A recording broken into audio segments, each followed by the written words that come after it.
It's about pacing, Steve. Yeah. Which I'm not very good at. But No, you're terrible at it. yeah. 100k and help! I've run out of water. Yeah. I'm sweating too much.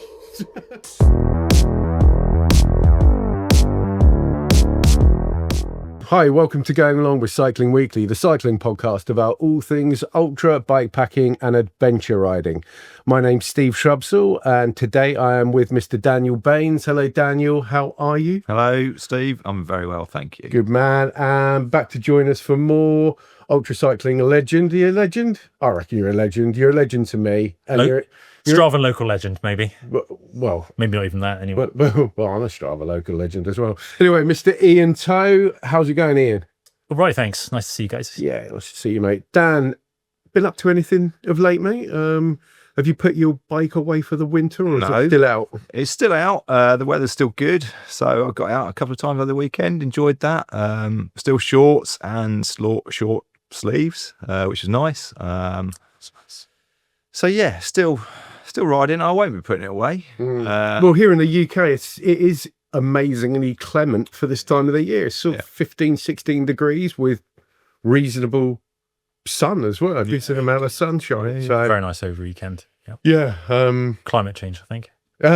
yeah. Well, that opens a whole new can of worms. Good for cyclists, bad for The planet. everything else, Everything, basically. Yeah.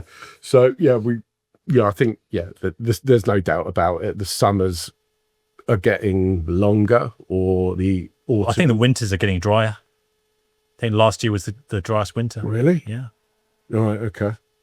Well, I mean, the autumns or fall, if you're listening or watching in the US, they're definitely getting milder, aren't they? So I don't think we had much of a cold snap at all last year at all. Yeah. But I've well, what about yourself, Ian? Have you been out and about at all? Not much. Very Right. busy with Viet right now. Right. Registration's open, so we're putting out lots of communications about social media and where the route's going and what the history is, that sort of thing.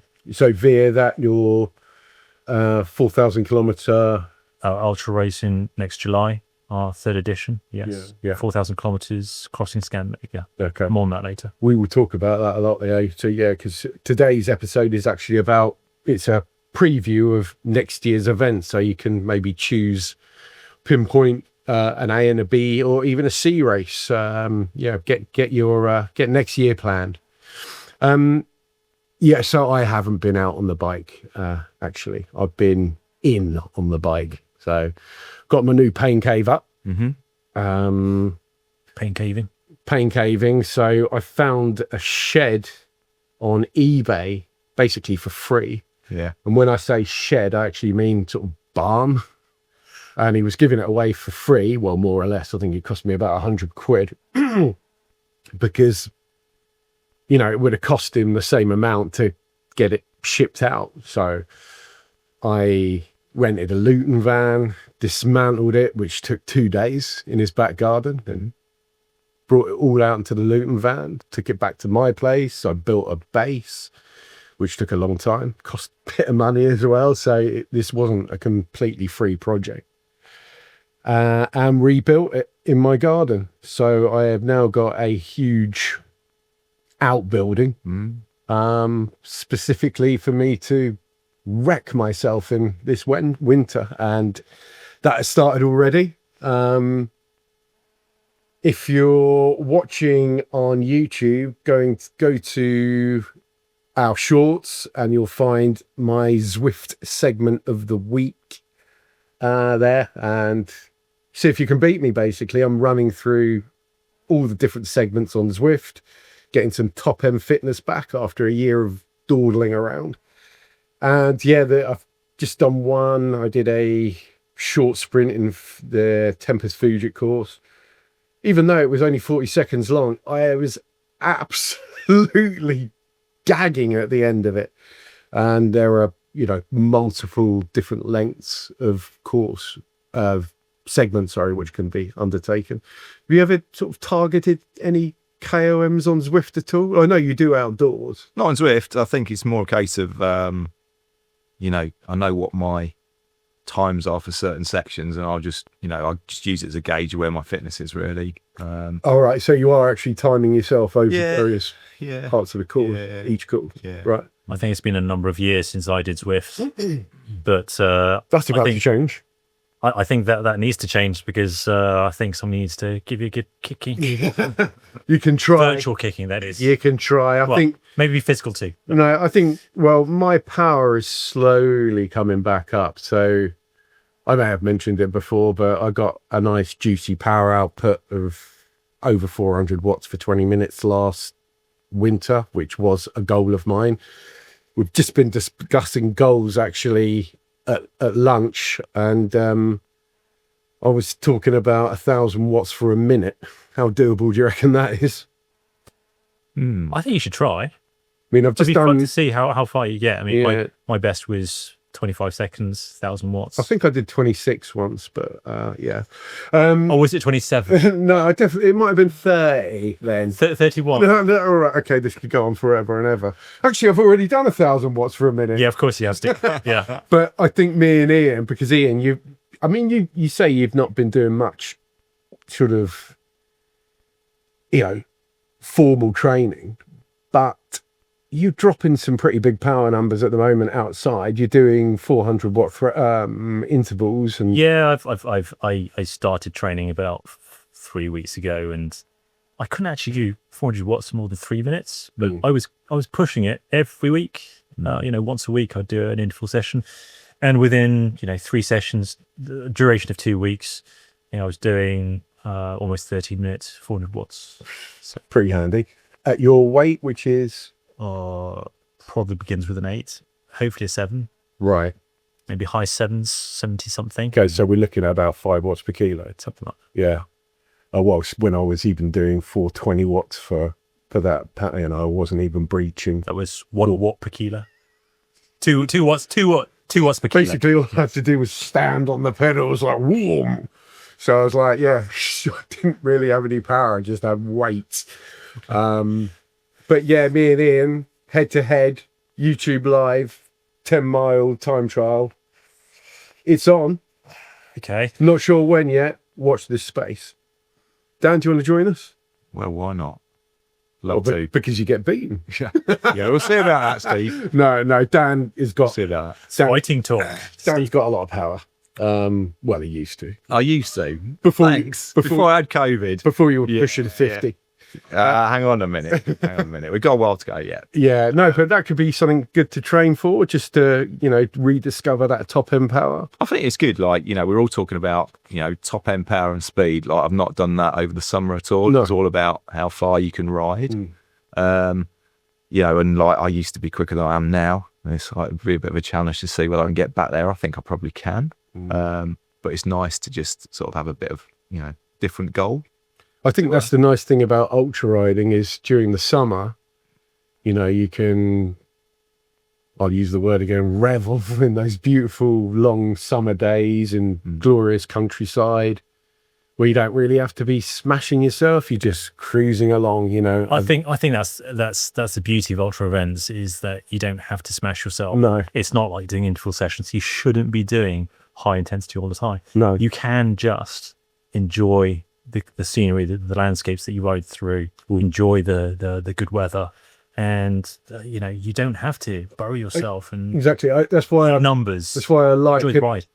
I like doing intensity in the winter, and I think it works for ultra cyclists because you're building back up that top end fitness and taking it into the ultra season and then just dialing it back and just that's I've spoken to, for example, Mark Beaumont. That's how he'd start an ultra riding program. Just by Reverse periodization. Yeah, reverse periodization. Yeah. So, but it's nice to have those different targets over winter. So, yeah, this winter, maybe, I'm not saying you heard it here first, but 1,000 watts for a minute. Is it doable? Maybe We'll find out. you won't know. Dan, I'm going to put you on the spot. No. Dan, I'll 1,000 put you on watts, the wasn't it? spot. Think of a challenge For you? for you. For me? Yeah. Ian, I'll get back to you, Dan. Ian, 1,000 watts for 30 seconds. no, come on, it's got to be something slightly different. Okay, come back to me. Okay, Ian, Um, power target, 400 watts for 20 minutes. 400 watts for 20 minutes. Yeah, 370 watts for 20 minutes. How about 600 watts for 3 minutes? Oof. That's well doable. That's hill climb national championship winning watts. Yeah, well, It it's is. well doable. Harry Mack, for I spoke everybody. to Harry McFarlane, who is the national hill climb champion. He basically over a 3-minute climb, he's nailing 600 watts. So Humanly possible, yes. yeah, I mean he's Different human. No, Highly trained. No, but you say that he's such a down to earth guy, Harry McFarlane. He might be down to earth, but he might also have. I said, how did you power it? How do you power your efforts? He goes, I had a full English and and some Haribo Fantastics. I said, well, how did you celebrate your national championship wins? He said, went in Weatherspoons and got hammered. It's just like on tequila. So I like that bloke, and he looks good for a win this year as well at the National Hill Climb Champs. Yeah. Actually, I think the course suits Andrew Feather a bit more, but yeah, best of luck to all taking part. Guys, okay, so we've got 600 watts for 3 minutes. Have we? Yes, you're doing that. Thanks. 400 watts for 20. 1,000 watts for 1. Very different targets. How much work is put out over the durations? As in, Calories. yeah. So for footwork, depends how heavy you are. So 400 watts for 20 minutes, you're looking at 500 calories. Kilojoules. Yeah. I think it's 3.2 calories per watts hour. 1,000 watts for a minute. God knows. It's not as much as you might think. It won't be that much. Yeah. It'll probably be about 100 tops. Bit more. Yeah, I don't know. It's a very different engine system. I'll get back to you on it. Guys, okay. So we're talking about what we're doing in the immediate future, but we're doing, this top end stuff with a view to getting better next year in the bigger events. So what we're doing today is we're talking about the events in 2026 and which ones we're going to do and which ones you could possibly do. So I'll kick off with yourself, Dan. Have you got any particular ones you're targeting? I think I want to have a go at the Great British Escapades, which I know you've done. Sound choice, very solid choice. So why do you want to do that, Dan? A few reasons, really. It's local to me. Is it Canterbury starts? Yeah, Canterbury, but that's another good point. Is it goes back to Canterbury as well. Like to do a point to point, I think logistically, you have to add a day onto each end, and accommodation, everything. So I think, something I can just rock up at the start and hopefully just finish at the end in the same place. Is a big thing for me. 2 to 3 days, I think, is a good duration. Would you plan to sleep on the because the Escapades is 480k. There's a lot of climbing in it because it takes on the north and south downs. It's a very challenging course. The good thing about that course is it starts at 5 o'clock in the evening, so you get that first night straight out of the way on a relatively fresh head. I would hate that. I hate night starts. I loved it. I Totally messes with my sleep patterns. But then, I guess this is. ultra riding does that in general. I guess this is a sprint event because it's only 2 days. I mean, what was it? One in last year? How many? Or this year? I think Less than 2 days. the good guys are doing it in Harry Johnson and Cara Dixon, right? I think it's 28 hours, 30 hours. Yeah. I did speak to Harry and I caught up with him along the way and he said, the dream is 24. 24. Yeah. That's ambitious. And what would you aim to do it in? 35, something like that. 36, I think. That'd be still very, very. Yeah. Yeah, But well, I think hopefully I could get all the way through without sleeping. Yes. Would that be your longest event then, Dan? It would, yeah. In terms of duration? Yeah, without stopping, yeah. So what I've done 25 in the past. We rode South Downs double, and yeah, we did 25 hours, didn't we? Famous South Downs stop. Yeah. Yeah, 8 o'clock until 9 o'clock. Going through the night was easier than I thought it would be. So yeah, hopefully I could just do that again. Yeah, the escapades is great. I did do it a couple of years ago, and I did ride through 2 nights, no sleep, but it didn't do me any favors. Two nights is hard. Yeah, it was really. I was falling asleep on the bike and hallucinating and just making poor decisions, like not going to sleep. Talking of poor decisions, why do you want to do? Well, why else do you want to do this? It's like I said, really, like travel quite light as well. Yeah, it's in my sort of local backyard, basically. And yeah, just it's a good price as well, like 85 quid. That's that's not for an event nowadays. That's not a lot of money. Not quite as good as if you want cheaper events, MTB Epics. 40 odd quid. Yeah, that's good actually. Yeah, that's one of the cheaper events companies I've come across. Events not quite so long, not quite so. Oh no, I mean at the end of the day, and you don't have any checkpoints, any manned checkpoints in their events. Whilst at the escapades, Kevin Francis, who organises it, he is there at the first checkpoint in Farncombe, which is right by my house as well. Yeah. So he does sound like a very good organizer. Oh, he's really good. Yeah, right. I like him. Conscientious and responsible. Yeah. So he an experience as well. Yeah, I mean, he doesn't get any sleep while he's doing it. Yeah, I know. Yeah. But yeah, if you do that, there's a good chance I could do it with you. So how many stops are there? How many checkpoints? Yeah. 2. Yeah. There's one in Farncombe and one in Alfriston, which is, Alfriston is like right on the eastern end of the South Downs Way. And that's about evenly spaced out, is it? So between the starts, CP2 finish. I mean, the first checkpoint is about 70 miles in, so 120k. Third is about 90 miles from the end. So work that out. Bit of a gap. Yeah, there's a big gap in the middle. Yeah, that basically takes you from Farncombe down to the South Downs Way and all the way to the end. So that is a slog and a half, especially on no sleep. I think like the good thing about that route though is there's a lot of places you can stop to fill your bowls. There are. Eat. Yeah, cafes. It's a beginner friendly route, and I thoroughly recommend it. And as much as you talk about not sleeping, you could actually stop to sleep. Oh yeah, and people do. Yeah. So it's perfectly acceptable to do, an ultra distance endurance race, bikepacking, and with some comfort and some sleep. But is there a time limit to a cutoff at all? Good question. So it starts in the evening on the Friday. Is it 9 o'clock on the Sunday? Yeah, it's Sunday evening. So you got a long time to do it. So a day and a bit, 3 days and a bit. 3 days and a bit, yeah. So that's ample. I mean, you could sleep on both nights. A lot of people, well, not a lot of people, but some people sleep on that first night.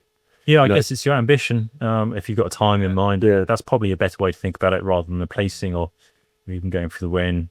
Then you can pace yourself to that and push yourself. Well, it goes past my house, so I could just sort of... it's dangerous. Yeah. Great. For me, one thing, I've been looking at early season events because, you can't get started quick enough, I don't think. By March and, when the clocks are about to go forward, I'm ready to get out on the bike. I've had enough of the inside of the shed. I've done my 1,000 watts for a minute. All being well. Ian's done his 400 for 20. Actually, being well. Yeah, I might try and do that as well. And I'm ready to step out and sort of blinkedly, if that's a word, sort of blinking into the sun, blinking into the early spring sun. So on between the 19th and the 22nd of March, there is an event hosted by Further called Lost Ways. So that's by Camille Macmillan. Yeah. And it's actually been a route that's been pieced together by none other than Alex McCormack, who is a very successful ultra rider and has run numerous events both here and abroad. In particular, Highland Trail 550, further east. Dales here. Divide. Yeah. Yeah. So this is it's a bit of a, they don't go into much detail here, but other than to say on the website, this is on the further.co.co website. The start place is a secret other than it is on Dartmoor where we can wild camp. So the start is a wild camp. It's a campsite basically. Yeah. Although I will try and find some sort of hotel that's nearby. I like camping. Is it an early start? It starts, it doesn't say, but I imagine it's an early start. If it's wild camping, it sort of Yeah. ends itself. So that starts on the 19th and it goes through to the 22nd of March, the distance of which is 750 kilometers with 15,000 meters of climbing, which is a good chunk of climbing for 750k, did you say? Yeah. That sort of ratio. Yeah. 1 to 2. Yeah. So, A lot of climb. yeah, so it's Off-road. it's Devon and Cornwall. So, well, goes without saying that it's going to be hilly, really. And it explores. I'm sure the routes will be coming out, well prior to. I'm not sure about that Well, because Camille likes things to be mysterious, shall we say? well, it looks like Alex is sort of in charge of Yeah, things. that's where he lives. Isn't Yeah. It? So So yeah, Is it off-road? yeah. it is off road. Right. Yeah, but on the same weekend, I think, is the Omniloop Equinox, which is an event put on by Liam in Solstice Events. He started the Solstice Sprint. He started the Solstice Sprint, and years ago. he's also I rode the The Omniloop Omniloop Equinox last year. this year. Yeah, this year, beg your pardon, which is a really interesting race format in that it's on the road. You get 3 different loops, a long one, a short one, and a medium, and you get points awarded to, if you ride the long route, you get 3 points, short 1 point, medium 2. Obviously, the long loop is very hilly, so you really earn those points. Or was it 10 points? No, I think it was 10 points for the long loop. 10 points for the long loop. You don't know. I do, because I rode it. 10 points for the long loop, 3 points for the medium loop, 1 point for the short loop. And I did the long loop once because it was hilly and it was a Winchcombe and it was nasty. Yeah, it was hard. And then I just sessioned the medium loop. But that's definitely worth looking at if you're into more roady stuff. So the Omniloop Equinox or Further Lost Ways, they'd be my 2 picks for early season events. Ian. I'm going to say something very different. So as I have, Remember, this is a cycling podcast. yeah, we're not talking about horse racing or anything like that. We're still talking about bikes here. Right. So something I've never done, as people know, I've done Solstice Sprint twice in 23 and 24, and I won it both times. I didn't do it this year because nobody likes domination. But yeah, Done that. Oh, I don't know. I'll kind of, Some people pay good money for it. well, yeah, like Tour de France. Oh, Steve. What? Well, clearly somebody does pay for that, don't they? Sure. We've already talked about stockings and suspenders and thigh-high boots, but we won't. That was last week, Steve. Yeah, we won't get into it again. So, as I've been dabbling with off-road, and I did further east last year, and I obviously set the FKT for Southern 5 this year. Right. You're right. How did you do this year? I broke my hand on purpose because I was just bored. You know, You just threw yourself in the ground. No, I did all right. I rode to my front door. So where I'm going to be for Christmas, which is where I always am, 2 weeks for Christmas, is in Norway. And I had a little conversation with James Benson King a week or so ago. JBK, Yeah. top chap. Antarctic explorer wannabe. He said that he was going to do some Arctic training in Sweden, and I offered him to come round and stay with us in Norway. So we might go off and do the Fat Viking together in January. Where's that? It's in a place called Geilo, or it begins with a G. Is that Norway or Sweden? It's Norway. Right. Geilo in Norway, and that's on the 24th of January. Mm-hmm. That's a fat biking route, so it's going to be probably heavy snow. So fat biking, can you sort of, what are the principles of it? You just need a really big set of tyres. I think the bigger the tyres, the better the traction. So how big are we talking about here? I've got, I think, 4-inch tyres. I might go bigger to... They go to 5, don't they? Really? Or they go bigger than that. Yeah, I don't know. I think Surly brought out, what was it, the Moonlander 2, which was like... it was a smaller wheel diameter size, but it was 6 inches. Really? Wide. Yeah. You can't be going very fast on that. No, but it's about traction. Yeah. It's not about pure speed. So how long is that event? It's 160k, which doesn't sound very far. But in snow? Yeah, I mean, if you're talking on the road, you go 160k, 100 miles, evens at 20 miles an hour. I'll do that in 5 hours, or maybe quicker. I'll do a time trial and I'll do it in under 4 hours. That sort of mindset. You can't have that mindset because you don't know what the conditions are going to be. If the snow is firm, then you can roll faster. If there are tracks that you can follow that are already pre-made, then you can go pretty fast. Relatively speaking, you might be going, 12k an hour, 13k an hour, but there's likely to be some pushing and carrying. And you've got to look after yourself. I mean, I think the fastest time is maybe 24 hours, 26 hours, something like that. Right. Again, wow. Won by Justinas Levikar, who lives in Norway, and he's a big ultra cycling champion who won Tour Divide. So, yeah. So you're going sort of single-digit kilometres an hour? Yeah. Or miles an hour, at least. I love fat biking. Yeah. I love being outdoors in Norway. So, It's beautiful. I mean, stupid question. I mean, yeah, you're saying it's beautiful. Aren't you just looking at snow?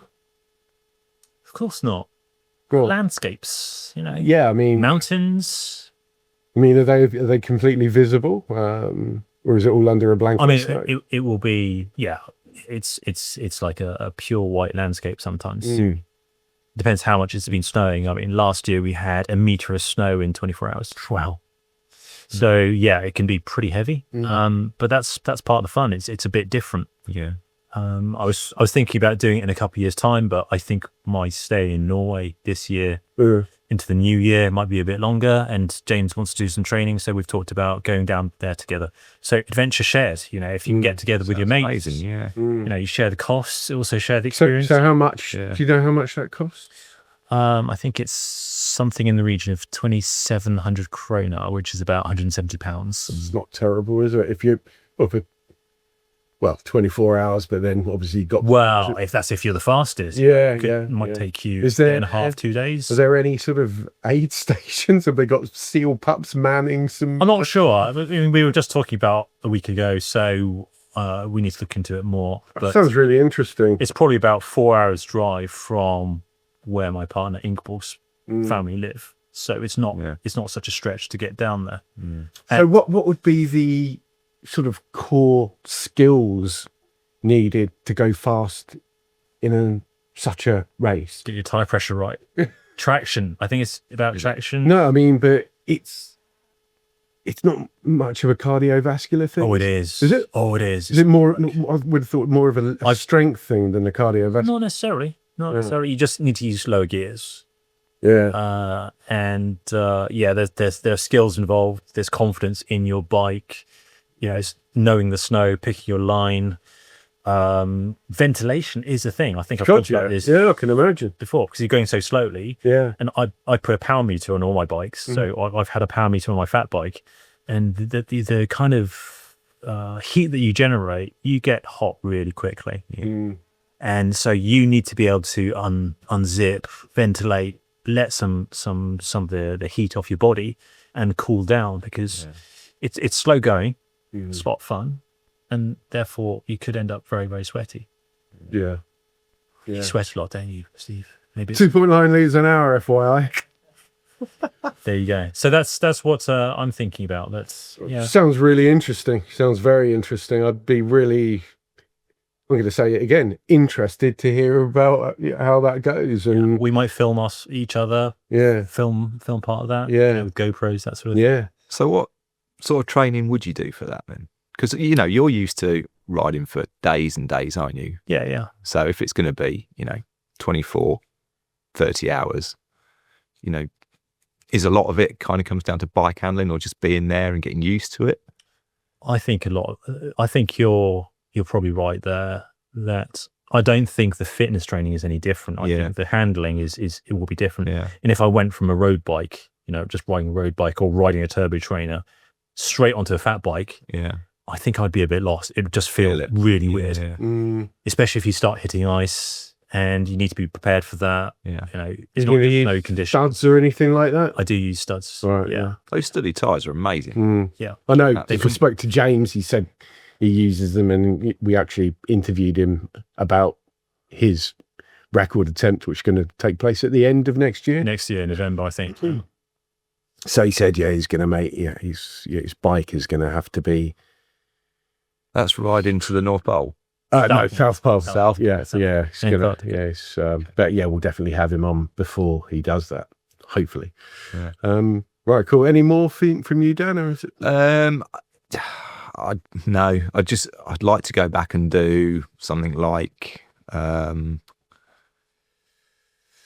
what's the event we've done it in Kielder? The Dirty Reaver. Yeah, Dirty Reaver. I missed the entrance for that, so I don't know whether I'd get in there, but something like that would be very nice to do, I think. Not How particularly far is that? long, 120 miles. With a decent amount of climbing as well. Yeah. Yeah, Dirty Reaver, well, it's gone now, but yeah, I mean, if you want to get in there for 2027. Got to be in there in September, haven't you? But I think they're bringing out some more events, so I'll keep an eye on that. Yeah. No, that's a fun event, and it's hard. It's definitely one of the toughest sort of. I don't know. It's that you wouldn't call it an ultra ride, but it's almost like it's a gravel sportive, isn't it? Oh, it's gravel. Yeah, it's all gravel. Yeah, so, but I enjoyed it, and it just gets harder and harder as you go on. It's just a nice part of the world. Yeah, it's like 120 miles. I don't think you go along the same bit of trail. You don't really beat know it at all, do you? It's just it's just all new. So yeah. Are there any other bike packing or ultra events that you quite like to look at? Not at the moment. No. The thing is, I don't know where I go to find out about events. I listen to you guys talking, and it's like, oh yeah, you're just reeling them off, and I'm like, well, where do I find out? Well, you come here. You come and listen to this podcast, or you go to Dot Watcher. Dot Watcher is a good place to start, isn't it? Yeah, that's where I think that's where they're all consigned. Go to, right? Yeah. Any other websites you can think of? There was another one called Ride Far, but I don't think that is maintained anymore. Right, it used to be very good, but no.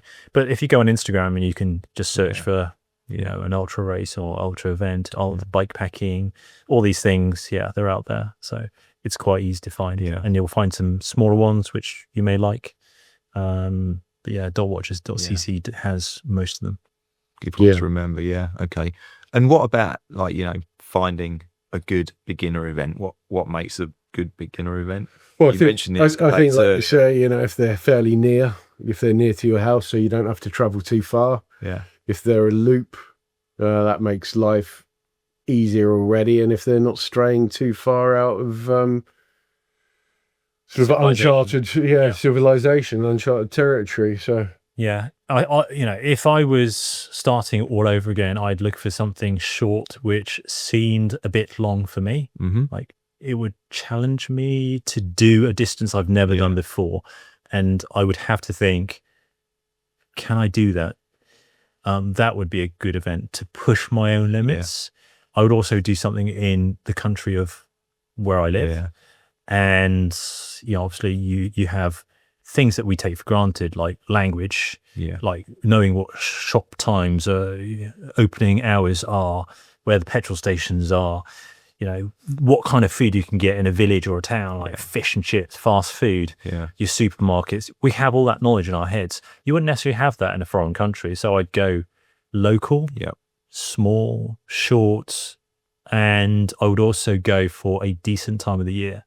So I would take something where it's not in the depths of winter, and it's more likely to be warm, stable weather, and dry, because I think the wet can make or break an event for you. It adds to it, doesn't it? Absolutely. If you get wet, and you're wet for 12 hours and you've never been wet for more than 2, it can completely destroy your event. And you have to be prepared for that and be equipped for it. So.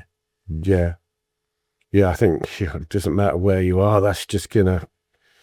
I think if I was rained on for 12 hours, well, I wouldn't be rained on for 12 hours because I'd be in a hotel. Sometimes that's sipping a local lager. Sometimes that's the best way, is to sit it out, because it depends on your ambitions for the race. If you're looking for a time limit, that's fine.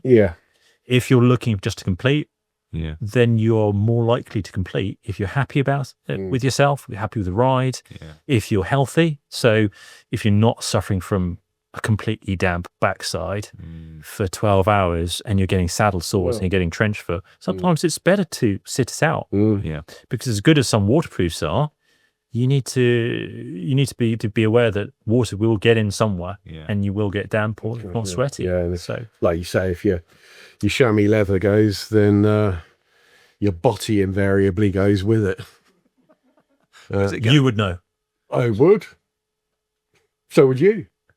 Yes, I would. Yeah. So would you. See, we all know. Yeah. Contact points, absolutely vital to look after. My next one would be, and I am going to try it this year. It's an unknown to me. The Solstice Sprint, which is a road event, in which you've obviously won twice. So I'll be picking your brain nearer the time. And there's the Solstice Sprint is on the 18th of June this year. I think entries are open already. I think it's a very well populated event. I think it's a pretty good introduction to super long distance road riding. So how far is it? 1,000 k. Okay. Yeah, so it starts in Warwickshire and makes its way into Wales and loops back round through the Cotswolds and back up again. Is that right? So the route is already released, is it? I'm not sure if the route's released, but it's more or less the same each time around. But I think I need that. I want to ride 1,000 k. I mean, obviously, I think riding. I mean, I've ridden 700 k off road. I think it's probably very similar to riding 1,000 k on road. It'll be easier. Yeah. And there's not that much skill required either. It's just pure. It's more about fitness than technical skill. And if you can do 700k off road, you can do 1,000k off road. You just have to look at the duration that you've done off road. And then you can compare it much more similarly, rather than thinking about distance. So 1,000k will be pretty easy for you on the road. You're right. Hopefully. Well, it's about pacing, Steve. Which I'm not very good at. But no, you're terrible at it. 100k in, help! I've run out of water. I'm sweating too much. How much? How? 2.9 litres FYI. Right. I've forgotten. I think you'd forgotten. And the thing is, it's on the summer solstice, as the name would suggest. So it's probably going to be pretty warm. So duration then, how long do you think? What's you completed in 48 hours, Ian? 46? 45. 30. 1. 40 hours. 40 hours. 40 hours, yeah. So I reckon I could do it in 38. Yeah. Yeah. That was with 13,000 meters of climbing. I could do it in 38 easy. 37, no? Yeah. 36, Yeah. 1. Me and you. me and you this winter, 10-mile time trial. Is it uphill or on the flat? Downhill Downhill. with an e-bike? Downhill with an e-bike. Got ballast. I intend to use it. But there's a reason that I want to do this ride on the road, and that leads me to, so I think I might do the Omni Loop Equinox, because I like that. I really like that 24-hour vibe. I like the fact that your car's parked there as well, so you can just pop back and have a quick sandwich as well. You could do the 24-hour National Time Trial Championships. That's in July. I assume the 24-hour National Time Trial Championship, if I can get it out, is on B roads or A roads. Yeah, it's around the Mersey roads. Not so gonna Chester Plain. Nah, not going to happen whilst the routes, well, at least last year, that Liam, the Solstice Series owner, founder, creator, put together, I thought they were really nice. Really, quiet, nice, pretty lanes. There was a kebab van on one of them as well. I clocked it on my very first loop round. I was like, I'm going there later. Were they selling meal deals? No, but you go through Tetbury and there's like garages of plenty. Meal deal heaven. Oh, God. Tetbury, kebab van, meal deals, Curry house. How did you ever get back on the bike? With great difficulty. Yeah. I actually had to lie down after the kebab. I had to actually get off the bike and lie on the verge. About You probably had so much that you could lie on the kebab. yeah. Is that when you went to the kebab house and said, "What's the most calorific thing you've got?" No, that was before the Chase the Sun. I was carb loading. Not that you need to carb load for a 24-hour ride. You don't need to carb load at all. I think carb loading is a bit of a fallacy. It's like Jill said, all you need to do is load for the next hour. Do you know what I mean? Yes, but I want to prep my legs, my heart, my soul, my brain. Especially your soul. For what I'm hoping is going to be my A race of the year, which is going to be Via. I am going to darken your door, I'm afraid, young Mr. Toe. Young. You're younger than me. That's for sure. That's most of the world. I'm only pushing 50. So am I. Plus 10, 50 plus 10. Oh, 50. Like I say, it was a hard paper round. Yeah. Hard neighborhood. Got on me. Yeah. No, I didn't grow up in Godalming. Grew up in the mean streets of Woking. Oof. Ooh. I've never heard Woking described like that. Is that somewhere up north, Dan? No, it's not. No, it's Woking's like it's like the hood. It's it was when I grew up there. yeah. Then you moved. So down you're and it very wasn't. ghetto. Very Yeah. ghetto. Okay. Well, Paul Weller wrote about it. That's Entertainment, town called Malice. He grew up there. Okay. Town called Malice. So, Not my words, the words of Mr. Paul Weller. so you want to do Via. How did we get onto Woking? God knows. The usual Steve Shrubsall tangents, of course. I really can't Taking remember. me round the houses, literally. Yes. Yeah, I'd like to. Can I do Via, please? Yeah, I No. Get out. I think we've ended this episode, so Yeah, let's go home. Yeah, I mean, down are these multi-day if you had all the money in the world, no wife or daughter, Yes.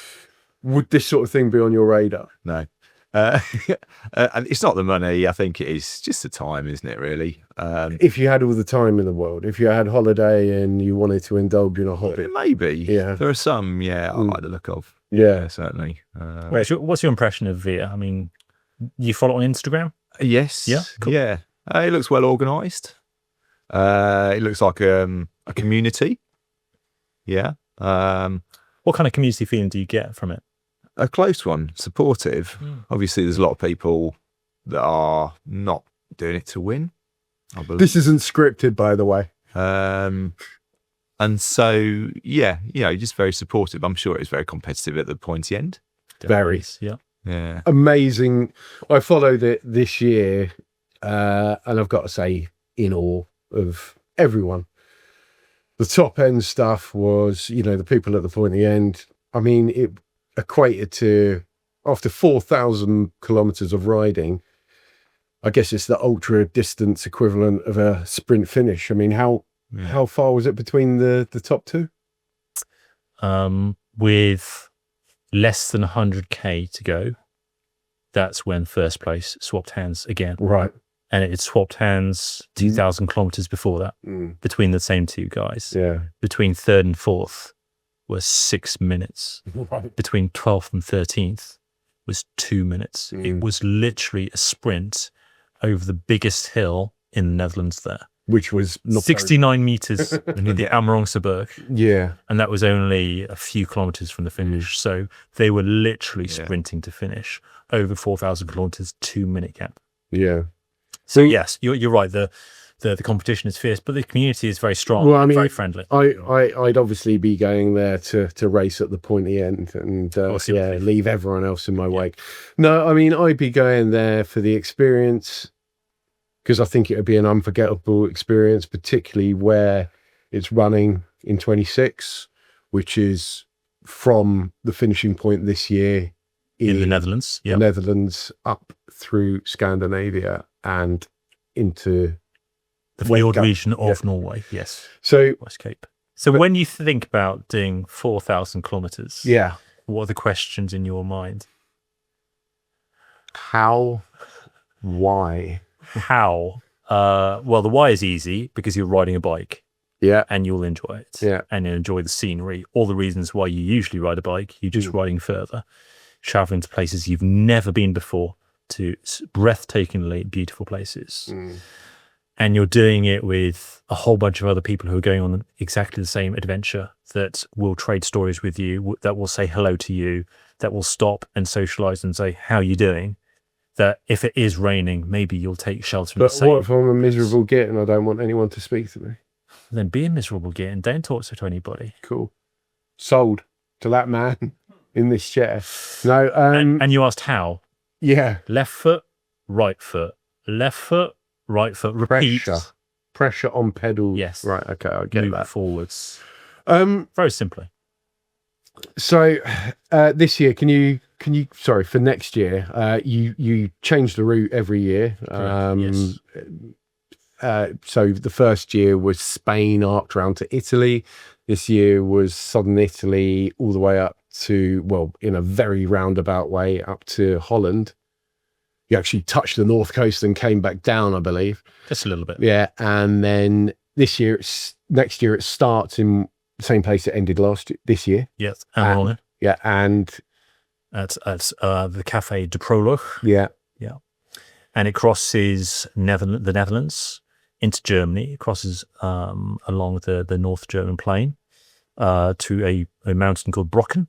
And then it goes into Denmark, across those islands there, into Sweden. So isn't there, and because I've looked at the route and it looks like I might need to get my armbands out. You could swim across the islands if you liked. Yeah. Is there a bridge? No. There is a bridge. It's illegal to ride on, but there are plenty of ferries. So if I was to ride on that bridge, I think the police would haul you off and maybe fine you. It's called the Øresund Bridge. Right. Yeah. Okay. From Denmark into Sweden. Isn't that the one, Malmo? Isn't that? Yes, it's actually to Malmö. Yeah, Malmö. In southern Sweden. So that's where the film, The Bridge was, the series, The Bridge was filmed. I've heard of this, yes. Yeah. Yeah. Have you heard of that? No. Yeah. Look it up. Back to cycling. Good Scandinois. Noir. Is this going to become a Scandi noir that I get caught up in? It could be. Oh, okay. Right. Could be. I mean, my girlfriend she's Norwegian, so that's how I know Norway so well. We spend at least 2 weeks of Christmas there every year. Then we go multiple times a year. I was there in the summer. My daughters was there the whole summer with family there. So it's a familiar country. So Cool. it's a beautiful place, and it's a safe place as well. I think it's also a very underexplored place by cyclists. Yeah. Dan, have you ever cycled in Scandinavia? I haven't cycled there. No. Well, that's the end of that conversation. I've also Dan, would you like to cycle? I'd love to cycle there. Whereabouts I don't want to do the Veer. Well, no, I'm not asking you to do Well, that. I'm asking you, where would you like to cycle in Actually- Scandinavia? actually- Ask a civil question or expect a civil answer.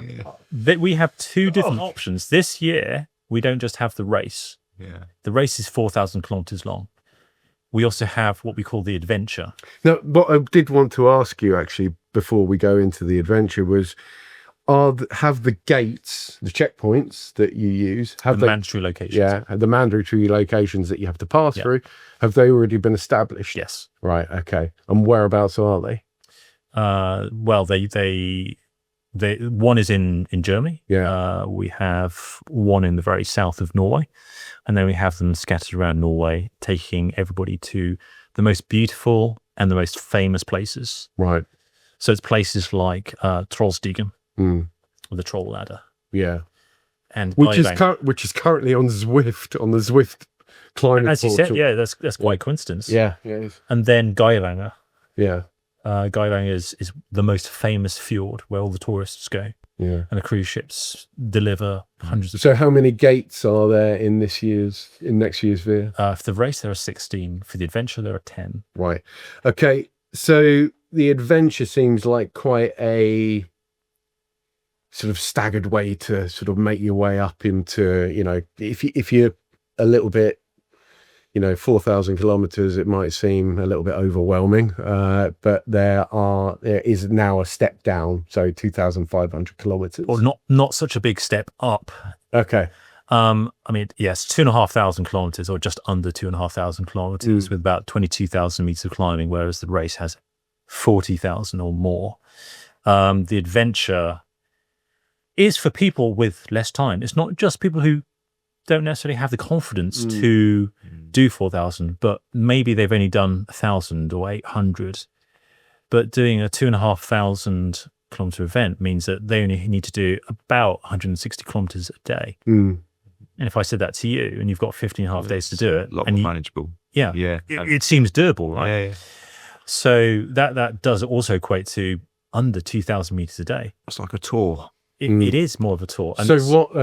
How do the routes differ? Obviously, one's 1,500 kilometers longer, but how do the routes visit similar they're locations? very, very similar. Right. So all the gates for the adventure are featured in the race. Right. The race has 6 more, which takes riders further east and also north. And the main change with the adventure is that there's a break in between. There's an opportunity to take a rest, that you can take a shortcut on a ferry. You go up the coast into the fjord, and that's your choice. You can actually ride. How long's that ferry ride? It's only about 5 hours for Oh, right. one and another few hours for another. So that is it. Basically, cut the 4,000, the main sort of The race, the classic race, the classic race event. Yeah, it sort of goes straight on, whilst this one takes a ferry. takes a ferry and then up the west coast, and then into the fjords. And how much sort of money do you have to pay to get this ferry? I think it's about the equivalent would be about £30. Okay, that's pretty good. Yeah. And what And it's a about beautiful ferry. I mean, the sights that you see, and also there's an opportunity to have a sleep on board, charge your stuff. sounds interesting. And they have a great buffet. Right. I've seen all these places, been on all these things, and it's extremely welcoming to bikes. So you can literally roll on with your bike. It's not like you have to check in. There are no restrictions. The charge is maybe £5 more. Yeah. It's a very nice way to travel, and it gives those adventurers the opportunity to just relax a bit. So how far are we venturing away from civilization here? Because obviously, you associate Norway with cold, I know it's in the summer, so it's probably not going to be that cold, but basically, if I didn't want to camp out, if I wanted to get a hotel or some sort of form of accommodation, how easy is that going to be for me? Pretty easy. Yeah. Right. So they have Airbnb, they have Booking.com, they have campsites, and something to note is they have both a culture of outdoors and also a law which says that it's called Allemansritte, which means all men's rights, or all people's rights, that you can wild camp legally anywhere as long as you're not within something like 10, 15 meters of somebody's house. Wow. So it is outdoors culture where you can take your tent and pretty much camp wherever you like. You can take a break in the bus stop. I mean, I wouldn't stay there for days, but to have a kit for a few hours there, Not much, but it's home. Disturb you. And they have beautiful bus stops. They really do, yeah. They have bus stops which are made of wood with roofs, sometimes with 4 sides and a door and windows and cushions and a bench. And Okay. Wow. And what are they're really well equipped mean, because they're supposed to keep people from like winter conditions from freezing to death. So in the summer, it is much, much warmer. And there is this preconception that Norway is really cold. Whereas this year, Via, there's also preconceptions that it's quite expensive. it's no more expensive than the UK. Right. I mean, the trains, they're cheaper than here. Mm. The food is about the same. Do they do meal deals? They probably do meal deals. Probably. Probably. They have supermarkets. Well, they have before I petrol book my stations. spot, I want evidence that meal deals are available in Norway. Well, registrations are closing at the end of October, so I'm not going Really? to Norway to find you evidence. Well, I'll have to phone up You somebody. need some Norwegian listeners, don't you? Yeah, anyone from Norway, do you do meal deals? And what flavours are there? So for all those Norwegian watchers and listeners out there, what Steve likes is a meal deal worth £5, which consists of a sandwich, a drink, and a packet of crisps. Or a sandwich, something eat savoury like a Scotch egg or a pepperami. It's like sausage. And a drink. I'm not gonna. That's always gonna. Something with a lot of sugar. Yeah, Lucasade. Yeah. Dan, what's your favourite meal deal? Oh, it's got to be, well, we're starting off with the crisps, salt and vinegar. Hula Like the McCoy's, McCoy's. classic. Not sponsored at all. Kind of like a prawn cocktail sandwich. I feel you. Yeah. Or sometimes a ploughman's. Ooh, I'm not feeling you on the ploughman's because I feel if you start putting lettuce in pre-packed sandwiches, things get a little bit flimsy. Do you know what I mean? Flimsy, A yeah. little bit damp. Must be a northern thing. Yeah. Straight down the hatch. And East Midlands. what we drink? Where are you going? Full fat Coke, Dr. Pepper. Bottle or can? A bottle. Loses its fizz quicker. Doesn't usually stay in the bottle too long. Okay. Full fat Coke. Ian? Meal deal. Yeah. Have you ever had a meal deal? Been an athlete, as it were? I'm not sure I have for many years, so I couldn't answer that question. You are invited to leave the room. Right, see you. Mine, triple cheese, salt and vinegar hula hoops, Lucasade orange, cashback. Right. Okay, one thing I also wanted to know, because I am going to enter one of these events So today. preconceptions as well. Yeah. You said that Norway was cold. Yeah. When Via started in Italy, we had 30 degrees. It then dropped to about 20, and we had rain throughout the Alps for probably 5 days. Yeah. And going up to 2,400 meters in some cases, over 2,000 meters repeatedly. Being 2,000 meters above sea level means it's 20 degrees colder than at sea level. In Norway, the mountains don't go much, or at least the roads don't go up more than about 1,000 meters. I think the highest point might be about 1,400 meters In Norway. in Norway. Oh. That's the very highest point. So Well, it that's must be quite a flat route in comparison, is it? No. Or Norway's you go through the lowlands, don't you? And then the lowlands are not that flat either. okay, I think Denmark is mostly underwater, as is the Netherlands. yeah. But yeah, when we were at Via, Norway had about a week and a half at 30 degrees Right. every day. And when I arrived in the fjord region, we had sun virtually every day for another week and a half. So those preconceptions are, forget about them. Climate change as well.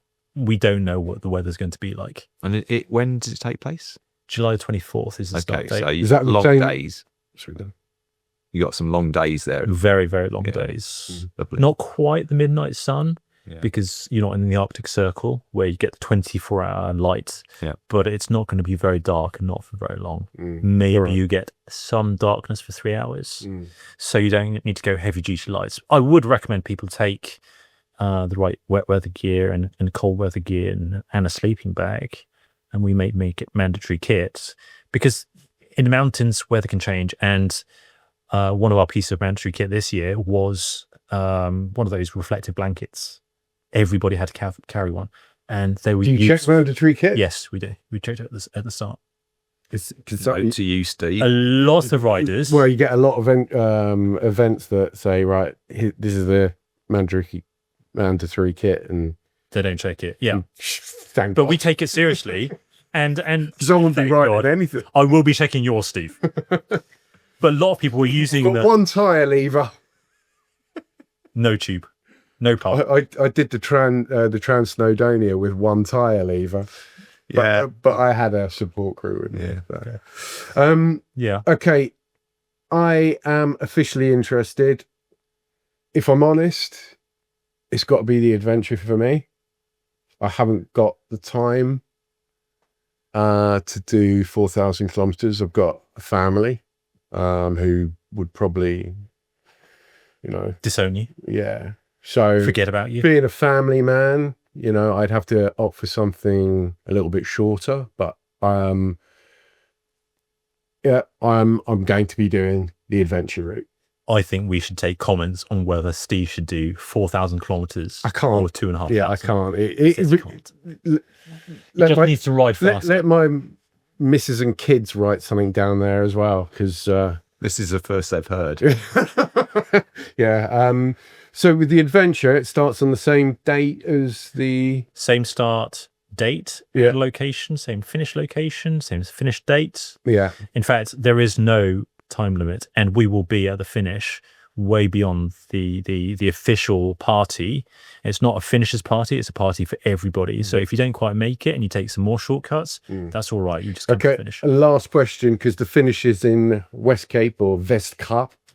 That's the last gate, and then the finish is maybe 100k from there. Okay, so how do I get home? Are you going to give me a lift or wait? We've already published a transport map, Right. which shows that we've got an airport 5 kilometers from the finish, which takes you to Oslo, 50 minutes, maybe 8 times a day. Right. There's also another airport to the north, only about an hour and a half drive. It's I've ridden now to a town called Ålesund. There is a direct flight to Gatwick Wow. or Gdansk or Schiphol, Amsterdam. I can't remember, Alicante as well. Okay. Okay, so that seems pretty straightforward. So how much is that going to cost me? $1 million for you, Steve. That bike, those wheels. If I can do 1,000 watts for 1 minute, can I get half price?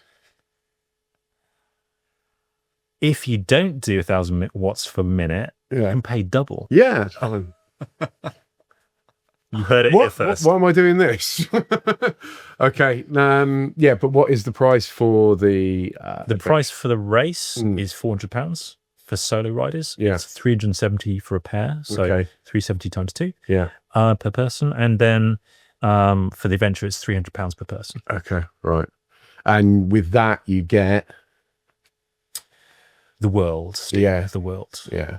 But you guys are great in. You get a meal at the start or before the start, Yeah. a meal at the party. But you get support all the way, basically, don't you? It's not support. No, but yeah, We're on the end Yeah. of a phone, yeah. but there are very And there's a broom wagon, there's mechanic. There's a broom wagon mechanic who drives at the back of the field. Yeah. Who is not necessarily emergency assistance, but kind of bike catastrophe assistance Yeah. if he can reach you. I mean, our broom wagon mechanic Pete, he has fixed a bike at the top of Colle del Nivole.